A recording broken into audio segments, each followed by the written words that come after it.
오늘 본문의 말씀은 베드로가 예수님을 부인할 것을 예언하시는 그래서 베드로가 주님의 예언을 부인하는 그래서 그죠? 그런 본문이라고 말씀드릴 수 있습니다. 이 본문은 이제 최후의 만찬이라고 그러죠. 최후의 만찬을 먹으시고 이제 감람산을 향하시기 전에 그 다락방에서 주님께서 하신 말씀이다라고 일반적으로 알려져 있습니다. 이 순서 이미 감람산으로 갔는데 이 본문이 나왔잖아요. 감람산으로 나아가시니라 했는데 이 본문이 나오고 시간 순서를 무시하고 마태가 이렇게 배치한 것은 주님께서 이렇게 부인할 거다라는 예언이 어떻게 성취되는가를 일목요연하게 보여주기 위하여 시간 순서를 조금 무시한 상태로 이렇게 배치가 되어 있긴 하지만, 그러니까 감람산으로 가시기 전에 이런 말씀을 하였다라고 이제 얘기하는 분들이 있고요. 아니야, 이건 감람산으로 가면서 하신 말씀일 거야라고 하시는 분들이 있습니다. 뭐 우리가 확인할 수 없으니까 어떤 말이 맞는지 모르겠지만 일반적으로 이렇게 생각해 보면 제가 볼 때는 가면서 이런 말 하기는 좀 그랬을 것 같고요. 제가 볼 때는 분명히 이게 이제 그 다락방 거기에서 성찬을 먹으시면서 어제 말씀드린 바와 같이 요한복음 14장부터 17장까지 그런 긴 강화를 하셨잖아요. 그러면서 그 강화와 더불어서 이런 말씀을 하시지 않았을까라고 생각이 됩니다. 어찌되었든 중요한 건 주님이 잡히시기 전에 감람산으로 도착하기 전에 겟세마네에서 기도하기 전에 이런 이야기들을 제자들과 하게 되었는데 그 내용의 중요한 요점을 보면 예수님이 이렇게 얘기하죠. 예수께서 제자들에게 이르시되 31절에 오늘 밤에 너희가 다 나를 어떻게 해요? 버리리라. 오늘 밤에 너희가 다 나를 버린다. 이 오늘 밤이라는 말을 특별히 마태는 강조하고 있어요. 다른 마가나 누가나 요한복음에는 오늘 밤에라는 말이 안 나와요. 근데 왜 마태복음에만 오늘 밤에라는 말이 나오는데 오늘 지금 너희들이 나를 부인하게 될 거야. 나를 버리리라. 이 버리리라는 말은 무슨 말이냐면 스칸달리조라고 해서 여러분 우리 이미 이 말은 배운 적이 있어요. 그러니까 언제 배웠냐면 실족하다 이런 말 있죠. 그 실족하다라는 말이에요. 오늘 밤에 그러니까 너희들이 전부 다 실족하게 될 거야. 라고 얘기하시면서 그렇게 실족하는 것은 기록된 바대로 되는 거야 이렇게 되는 거죠. 기록된 바로. 기록된 바가 뭐예요? 내가 목자를 치리니 양의 떼가 흩어지리라. 그러니까 여기서 말하는 내가가 누구예요? 하나님이. 목자는 누구예요? 목자는 예수 그리스도를 말하는 거죠. 이 목자는 예수님께서 이렇게 하죠. 요한복음 10장 11절에 보면 나는 선한 목자다 그렇게 얘기하시죠. 그러니까 여기서 말하는 목자는 예수 그리스도를 말하는 거고, 하나님께서 예수 그리스도가 붙잡히고 십자가에 달리시고 이렇게 하시는 그 모든 계획이 누구의 계획에 있는 거예요? 하나님의 계획 속에 있는 거죠. 그러니까 하나님이 목자를 치면 예수님도 스스로를 선한 목자라고 얘기하셨어요. 사도들도요 똑같이 얘기합니다. 사도들도 시브리서 13장 20절에 가서 보면 시브리서 기자는 예수님을 뭐라고 하면 양들의 큰 목자 이렇게 얘기하고요. 베드로전서 5장 4절에 가서 보면 베드로 사도는 예수님을 뭐라고 얘기하냐면 목자장 이렇게 얘기하죠. 그러니까 여기서 말하는 목자는 예수님도 내가 목자라고 얘기하셨고 선한 목자다 얘기하셨고 그 사도들도 똑같이 그분을 목자라고 얘기하시기 때문에, 그러니까 하나님께서 목자를 친다라는 얘기는 예수님께서 이제 체포당하시고 순환을 당하시고 십자가에 달리시는 것을 말하는 거죠. 그때 뭐가 흩어진다고요? 양의 떼가 흩어지리라. 양의 떼. 양이 누굴까요? 그러니까 여기서 말하는 양은 제자들이 말하는 거겠죠, 그죠? 그러니까 제자들, 제가 늘 얘기하지만 제자와 신자는 같은 겁니다. 그러니까 그 모든 여기서 요 본문에서는 이제 제자, 다시 말하면 가룟 유다를 뺀 몇 명의 제자인가요? 11명의 제자죠. 가룟 유다는 벌써 어디로 나갔어요? 밤으로 나갔죠. 그래서 이제 다시 그 겟세마네에서 만나게 되죠. 그 만나게 될 때 군호를 짜고 와서 가룟 유다가 대제사장들이 보낸 그 사람들과 함께 나타나게, 칼과 몽치를 들고 오는 사람들과 함께 나타나게 되는데, 이미 그러니까 가룟 유다는 나갔어요. 몇 명만 남아 있어요? 11명만 남아 있죠. 근데 11명이 하나님께서 목자 대신 그 예수님을 치시면 양들, 다시 말하면 11명의 사도들이 어떻게요? 다 흩어지게 될 거야. 한 명도 빠짐없이 다 흩어지게 될 거야. 이런 얘기를 하시는 거예요. 그랬더니 33절 베드로가 뭐라고 얘기합니까? 베드로가 대답하여 이르되 모두 주를 버릴지라도 나는 결코 어떻게요? 버리지 않겠나이다. 그러니까 모두 주를 버릴지라도 나는 결단코 주님을 버리지 않겠습니다. 라고 얘기합니다. 여러분, 여기 주님을 버린다. 그러니까 이 버린다라는 얘기는 뭐예요? 내가 모두가 다 아까 말했듯이 스칸달리죠. 다시 말하면 실족을 당하고 그 함정, 트랩 거기에 빠질지라도, 트랩의 함정이에요, 그게. 그러니까 거기에 빠질지라도 나는 결단코 버리지 않겠습니다. 실족당하지 어떻게요? 않겠습니다. 이런 얘기하는 거예요. 그죠? 않겠습니다. 그리고 베드로가 어떻게 하는 거예요? 나는 엄청나게, 이때 이 베드로의 고백이 이 가짜였을까요? 아니겠죠.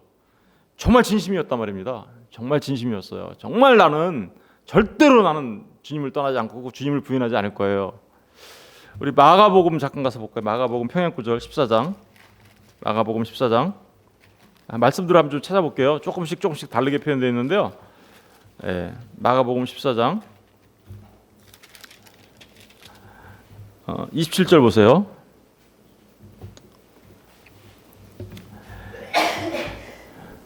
예수께서 제자들에게 이르시되 너희가 다 나를 버리리라.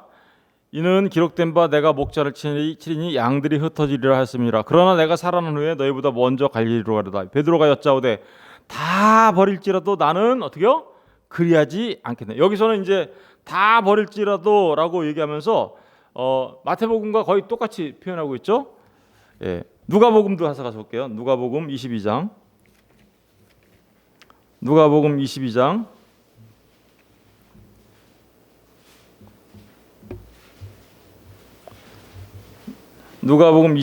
33절 보세요.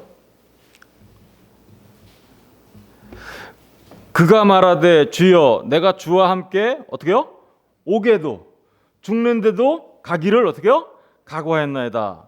이르시되 베드로야 내가 네게 말하노니 오늘 닭 울기 전 내가 3번 나를 모른다 부인하리라. 그러니까 여기서는 뭐라고 하고 있어요?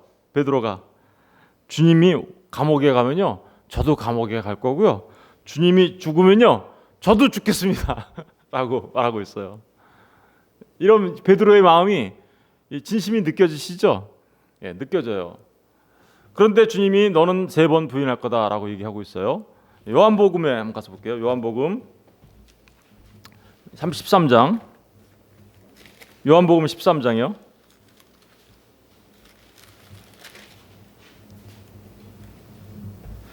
요한복음 13장 37절 보세요. 베드로가 이르되 주여 내가 지금은 어찌하여 따라갈 수 없습니까? 주를 위하여 어떻게요? 내 목숨을 버리겠나이다. 예수께서 대답하시되 내가 나를 위하여 내 목숨을 버리겠느냐? 내가 진실로 내게 이르노니 닭 울기 전에 내가 3번 나를 어떻게요? 부인하리라. 그러니까 여기서는 또 뭐라고 하고 있어요? 내 목숨을 버리겠다. 그러니까 마태, 마가, 누가, 요한의 복음을 다 정리해 보면 절대로 실족당하지 않겠습니다. 부인하지 않겠습니다. 라고 말한 그 말 속에는 주님이 오게 가면 나도 오게 가고요. 주님이 죽으면 나도 죽을 겁니다. 그리고 주님이 지금 요한복음에서는 뭐라 그래요? 요한복음에서는 내 목숨을 내어놓겠습니다.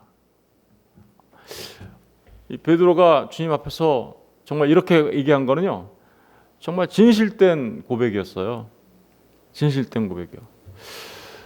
그런데 어떤 일이 벌어졌습니까? 실제로 베드로는 어때요? 닭 울기 전에 정말 3번 예수님을 부인하죠. 내가 예수님이 예언하신 대로 되죠. 내가 닭 울기 전에 3번 나를 부인할 거야.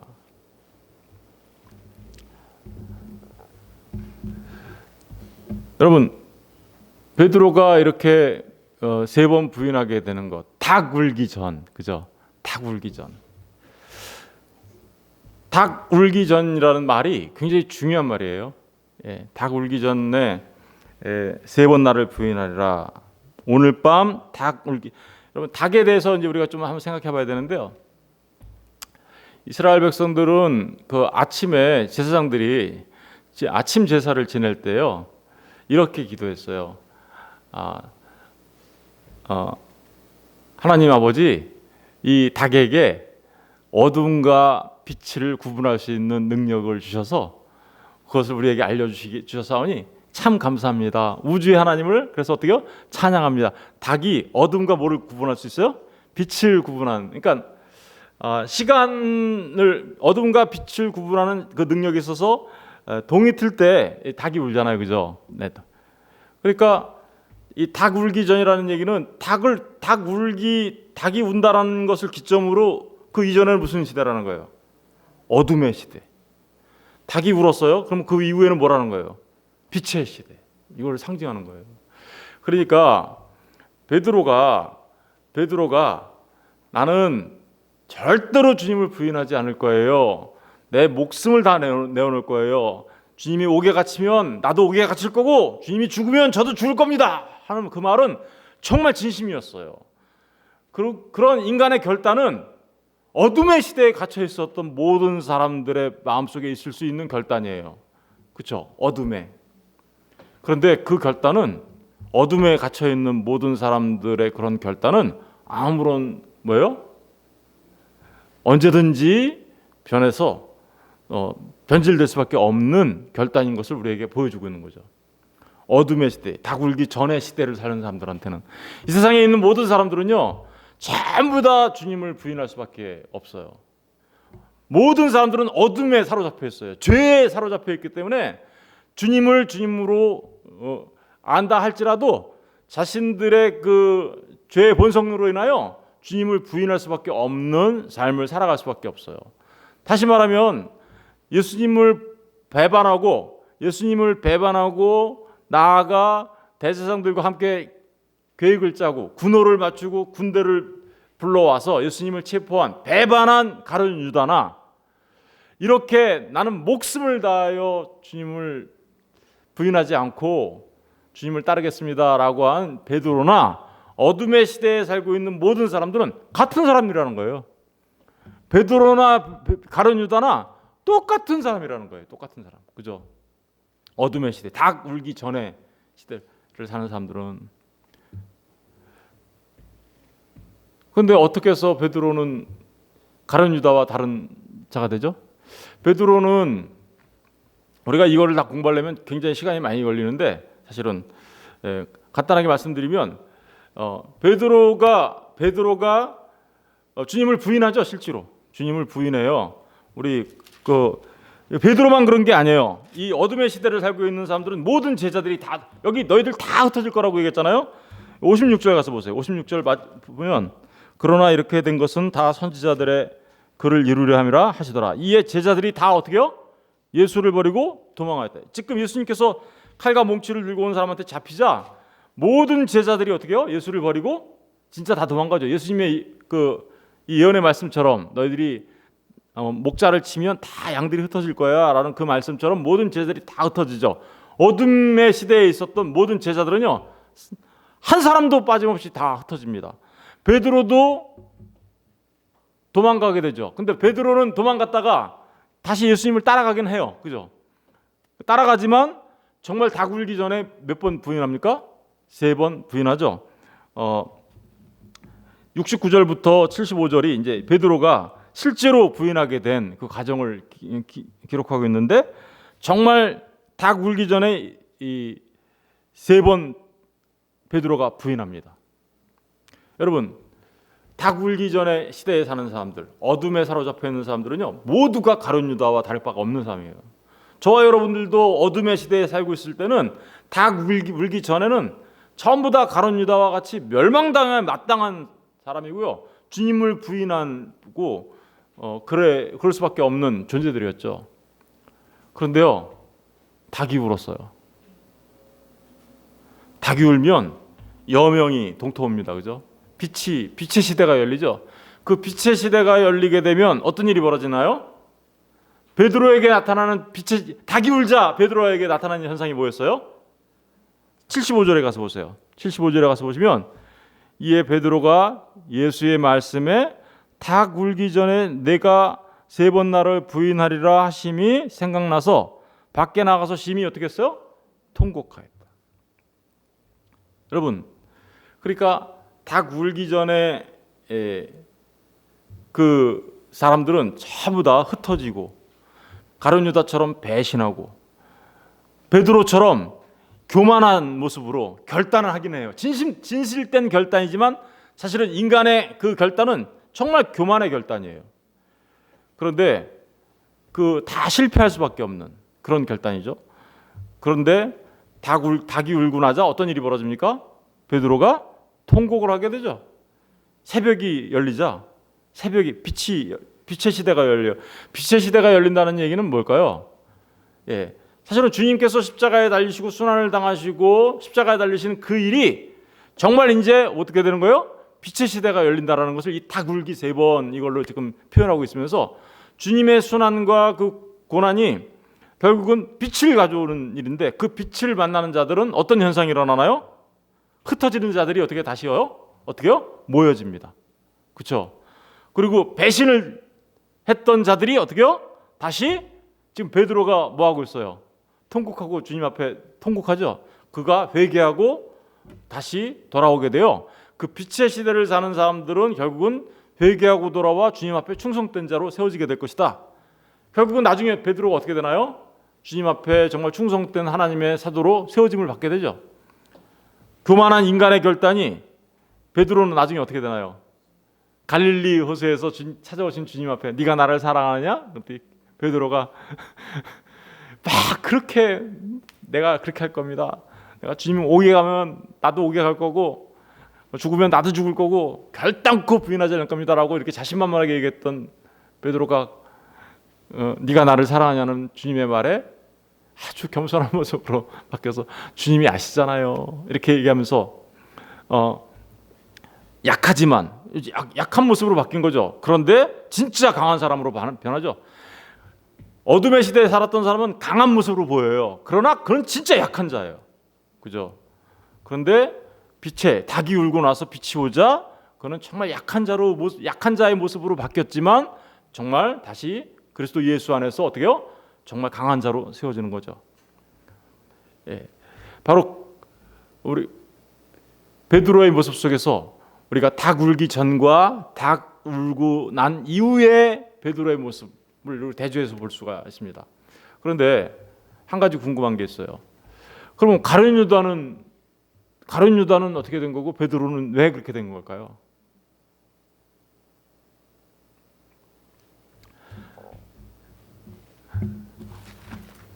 그것은 다른 어디에서도 우리가 가룟 유다와 베드로도 가룟 유다처럼 똑같이 부인한 거잖아요. 사실은 그게 어떤 사람들은 이렇게 얘기하더라고요. 베드로는 소극적으로 부인한 거고 가룟 유다는 적극적으로 가서 이렇게 사람들을 데리고 와서 붙잡았으니까 부인한 거니까 차이가 있지. 사실은 생각해 보세요. 우리가 하나님 앞에 범죄하는 일이 큰 범죄가 있는가 하면 작은 범죄가 있음을 우리는 알 수는 있지만 그 작은 범죄라 할지라도 어떻게 되는 거예요? 결과는 똑같이 사망이에요. 똑같이 죽어야 되는 일이잖아요. 하나님 앞에 범죄한 그 누구도 우리가 하나님의 심판에서 자유로울 자가 있습니까? 아무도 없잖아요. 그럼에도 불구하고 가룟 유다는 결국은 멸망당했지만 베드로는 어찌하여서 그는 하나님의 사도로 다시 세워짐을 받게 됐네. 그는 정말 가룟 유다는 계속해서 어둠에 남겨지는 존재가 되었지만, 그죠? 밤으로 나가서, 그죠? 근데 어떻게 해서 베드로는 정말 새벽을 맞이한, 빛을 맞이한 자가 되었을까? 왜 그럴까요? 그것은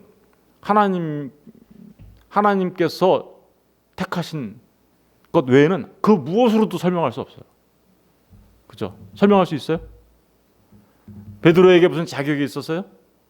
베드로가 무슨 정말 결단을 했으니까 그 결단 때문에 그런 거예요? 아니요. 그 결단 오늘 밤에 순식간에 무너져 버리는 결단이었잖아요. 베드로에게도 어떤 자격과 조건도 없었어요. 그럼에도 불구하고 그는 빛의 시대를 맞이하고요, 빛의 사도로 세움을 받습니다. 그죠? 그렇게 되는 이유는 아무런 이유도 없어요. 그저 이것은 베드로에게 있었던 뭐예요? 하나님의 은혜 때문입니다. 은혜 외에는 그 무엇도 설명할 수 없어요. 그것은 하나님의 택하심과 예정하심과, 그죠? 그냥 내버려 두심. 가룟 유다에 대해서는 하나님이 그냥 내버려 두신 거예요. 네가 가야 할 길 그냥 네가 가, 이렇게 하신 거고, 베드로는 당연히 그 길로, 가룟 유다와 같은 길로 갔어야 되는데 하나님께서 그를 택하셔서 그를 어떻게요? 거기서부터 끄집어 내신 거죠. 이걸 우리는 은혜라고 말할 수밖에 없는 거잖아요. 그런데 이런 은혜의 모습을 주님이 이렇게 설명합니다. 야, 베드로야, 너도 똑같이 사탄이야. 그렇죠? 주님 그리스도시요 살아계신 하나님의 아들이십니다라고 말할 때 말하고 나서 베드로가 주님이 십자가에 죽을 거다라고 얘기하자 베드로가 어떻게 했어요? 그렇게 하면 안 돼요라고 얘기할 때, 너는 하나님의 일을 생각하지 않고 사람의 일을 생각하는구나. 사탄아, 내 뒤로 물러가라고 얘기했을 때 그 베드로가 뭐가 됐어요? 졸지에 사단이 돼버리죠. 근데 여기서도 또 어떻게 될까요? 오늘 밤에 네가 나를 부인하게 된다. 마찬가지겠죠. 그래서 이 부분을 누가복음에 가서 한번 볼게요. 누가복음 22장. 누가복음 22장에 가서 보시면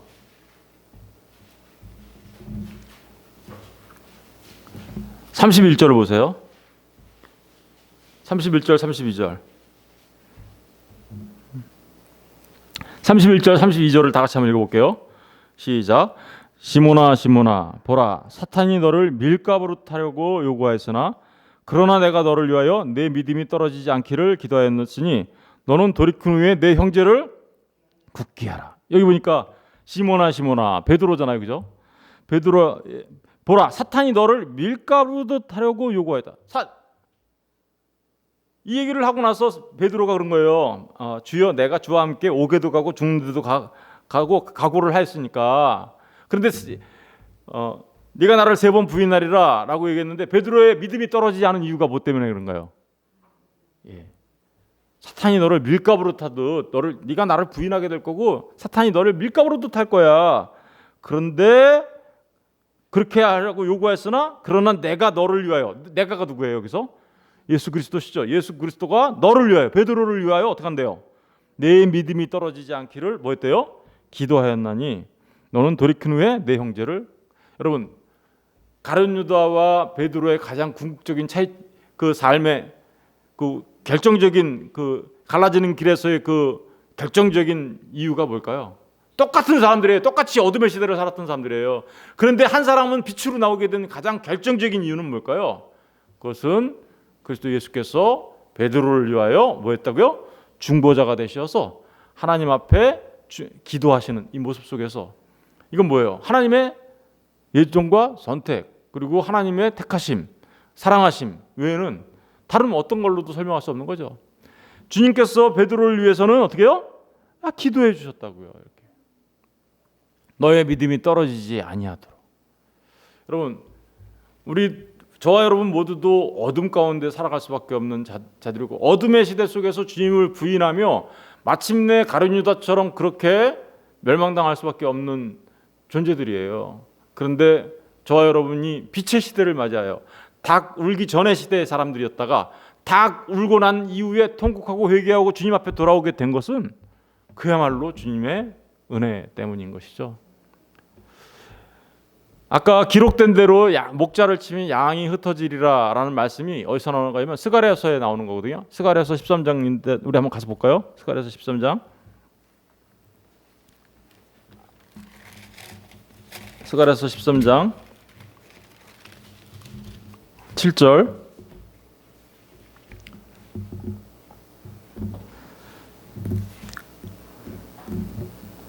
7절을 보시면 만군의 여호와가 말하노라, 카라 깨어서 내 목자 내 짝 된 자를 치라. 만군의 여호와가 말하노라 그랬죠. 하나님이 지금 하시는 거죠. 그러니까 이 일은, 그죠? 카라 깨어서 내 목자 내 짝된 자를 치라. 목자를 치면 양이 흩어지려니와 작은 자들 위에는 내가 내 손을 들이우리라. 여호와가 말하노라. 이 온 땅에서 3분의 1은 어떻게요?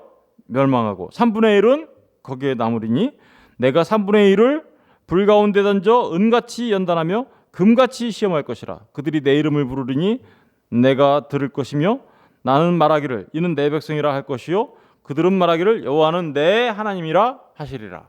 여기 보니까 목자를 치면 싹 다 흩어지죠. 그런데 3분의 1은 흩어지고 3분의 1은 남을 거고 3분의 1은 어떻게 한대요? 불 가운데 던져 은같이 뭐 한다고요? 연단하여 금같이 시험할 것이라. 그들이 누구를 부른대요? 하나님의 이름을 부르고 그들이 들은 것을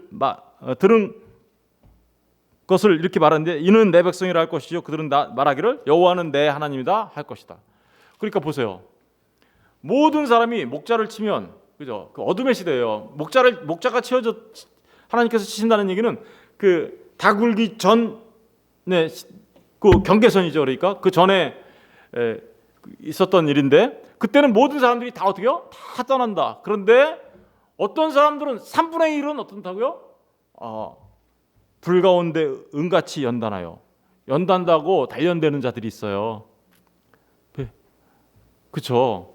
지금 베드로가 그런 거잖아요. 연단되고 단련되어져서 금같이 시험해서 그들이 내 이름을 부르리니 결국은 마침내 그들은 누구의 이름을 불러요? 하나님의 이름을 부르리니 내가 들을 것이며 나는 말하기를 하나님은 말하기를 뭐라 그래요?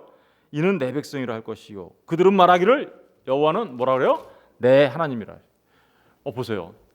목자를 치면 싹 다 흩어지는데 그 중에 어떤 사람들은 연단되고 금같이 되어서 하나님을 하나님이라 부르고 하나님이 그들을 이는 내 백성이네 이렇게 하는 사람들이 있어요. 그죠? 그렇게 되는 이유가 뭘까요? 이거는 그 3분의 1은 누가 정하신 건가요? 하나님이 정하신 거죠. 그러면서 그들을 위하여 주님이 어떻게 해요? 사탄이 너도 똑같이 밀가루를 까부는데 너의 믿음이 떨어지지 않도록 내가 너를 위하여 기도했기 때문에 네가 넘어지지 않고 너의 믿음을 지키고 보존할 수 있게 된 거야. 믿음을 우리에게 주시는 것도 하나님이시고 우리의 믿음을 지켜주시는 것도 누구예요? 결국은 하나님이시죠. 여러분 그런 자들이 어둠에 있다가 빛의 시대를 살아가는 거죠. 새벽닭이 울기 전에 시대를 살던 사람들이에요. 우리 모두. 그런데 이제 새벽닭이 울었어요. 그래서 예수를 믿는 사람들은요 새벽닭이 울고 난 이후에 동터운 새벽을 맞이하며 빛 가운데 걸어다니는 하나님의 사람들로 세워지게 되는 것이죠. 이 사람들은 이제 정말로 어떻게 해요? 정말로 주님이 오게 갇히면 나도 오게 갇힐 거고요. 주님이 죽으시면 나도 정말 죽겠습니다. 내가 절대로 주님을 부인하지 않겠습니다라고 한 그 삶이 주님의 은혜로 말미암아 맨날 실패할 수밖에 없는 어둠의 모습이 우리 가운데 있지만 그럼에도 불구하고 주님의 은혜로 말미암아 그 빛의 삶을 그죠? 그 부인하지 않는 삶을 조금씩 살아가기 시작하는 거죠. 이게 바로 신자의 모습이고 베드로는 어땠습니까? 주님이 찾아와서 네가 나를 사랑하느냐라고 얘기하면서 모든 걸 다 회복시켜 주시죠. 그 안에 진짜 그 요한복음 21장 거기 가서 보시면 너무나 은혜스러운 모습들이 있는데 그 세워진 베드로 그리고 성령을 받은 베드로는 정말 빛의 사도로서 그죠? 빛의 제자로서 이제 그 사람들 앞에 나아가 담대하게 주님을 전하면서 살아가는 사람이 되죠. 이유는 지금까지 말씀드린 바와 같이 오로지 그것은 주의 은혜인 것이죠. 주님의 은혜로 인하여 그렇게 되는 것이죠. 저와 여러분 모두 마찬가지예요. 똑같아요. 우리 원래 가룟 유다 같은 사람이에요. 그런데 주님의 은혜로 다시 그 어둠의 시대를 벗어나 이제 빛의 시대를 맞이한 사람으로서 이 땅에서 살아가는 겁니다. 그러니 우리가 얼마나 감격하고 감사하며 살아가야 되겠습니까? 저는 저와 여러분이 정말 아까 말씀하신 것같이 불로 연단하여서 금같이 나오는 자들과 같이 우리에게 때로는 고난이 있고 때로는 우리의 그 어려움이 있고 환난이 있고 고난이 있지만 그 가운데서도 우리가 늘 하나님을 하나님으로 알고 하나님이 나의 하나님이라고 부르고 하나님은 우리를 네가 내 백성이라고 부르는 그 은혜 가운데서 우리가 정말 주를 위하여 살아가는 저와 여러분이 되어야 하지 않겠습니까? 예, 기도하겠습니다.